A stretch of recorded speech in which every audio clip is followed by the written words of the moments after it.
have 6 elective seats on one day. Other countries like Rwanda the other day had the presidential, which they do on a specific day, and other.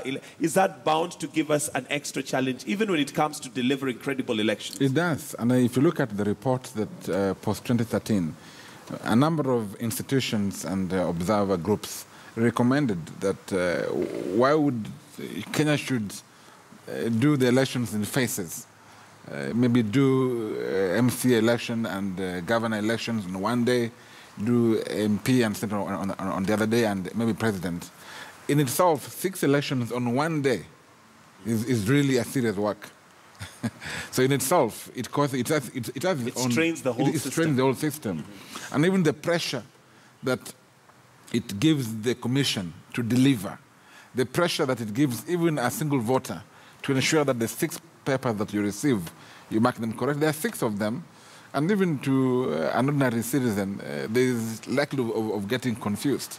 So I think we have chosen this system, and the recommendation was not adopted by either the committee that was listening to the recommendations regarding the election and IBC. So here we are, and so we have to face it and do it. Work with it. Work with it. But looking at how it is working so far, the ballot papers are very well color-coded. The bins have a clear color code on top. Really, one would imagine that it should make it, as much as it might delay, it would make it efficient. Vincent? Yeah, as an economist, you know, we have to ask ourselves what the cost of elections. We're already spending a lot of money in elections, and I gave you the figures that $22 per vote, second to I think Papua New Guinea at 66. I think with this issue of we can actually we did it well in 2013, and the other elections we used to do 3 of them. So in my view, all we need to do is really to see how to improve the systems and reduce the political dividends that we have given to politics. If we do that, and IEBC does its part, I think we can be able to fix it so that we can concentrate on baking the cake. Mike, our economy is an economy of 700. When 10% of our economy it's equivalent to Walmart. We have other things to concentrate on as a country, and this thing of too much politicization, and we really need to having it on one day. But Vincent, sometimes the cost is not just monetary. The cost sometimes is and that's why I'm speaking as that's the beauty of speaking authoritatively and saying for now I would vouch for us doing our elections on a single day, looking at the figures and the amounts of money and the pressure that we have. Because think about, okay, we can separate and say, do the executive one, the president and the governor, maybe on a single day, and then move to the legislature on another day. But if it is working, improve on it.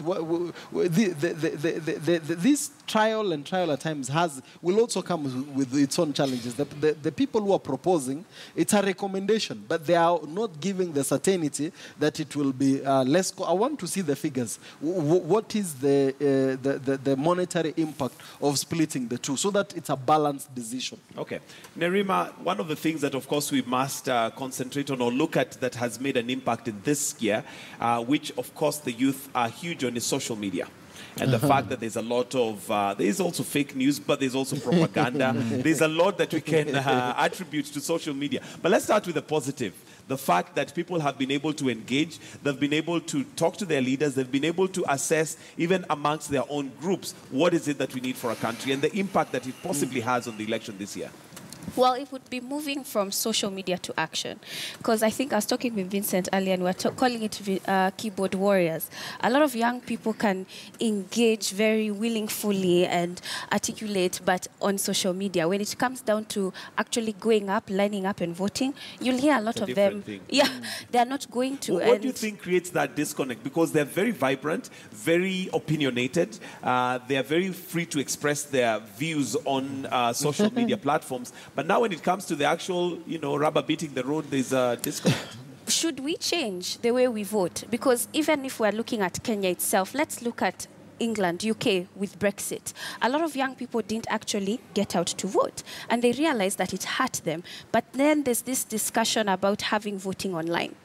What if we vote online? Because we're very good at having our banks online. We trust our finances online, but why would we trust our voting online? In fact, somebody was putting a contrast and saying we are able to run M-Pesa from kiosks, literally from kiosks, and we have a system that works. But when it comes to the election, and we trust that system. Okay, sorry.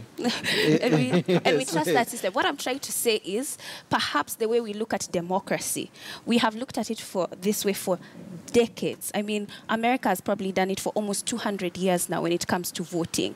And it's about going and doing it manually on a piece of paper.